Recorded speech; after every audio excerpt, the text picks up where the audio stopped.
Hey everyone, welcome to Milton Black Engineering Graphics. I'm Milton, and today we're checking out the history tree in FreeCAD's Part Design workspace. We'll tweak our wine glass from past tutorials. Links in the description. Let's dive in.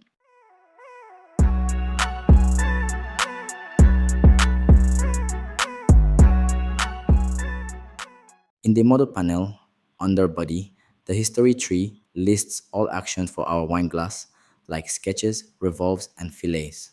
Each action shows how the model was built. Click the eye icon next to an action, like Fillet 003, to hide it and all actions below it. This shows the model's state at that step. Toggle it back to restore. Right-click an action to delete it. You can safely remove fillet or chamfer, but deleting revolve will break the model since other actions depend on it. Double-click the sketch in the history tree to edit it. Click close and the model updates instantly. Double-click Fillet 003 to change its radius to 0.7 millimeters or adjust the chamfer to 2 millimeters. Click OK to update.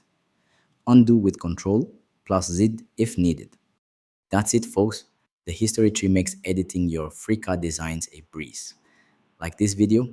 Hit like, subscribe to Milton Black Engineering Graphics, and comment below with your thoughts. Next, we'll cover the Pocket tool. Thanks for watching. See you next time.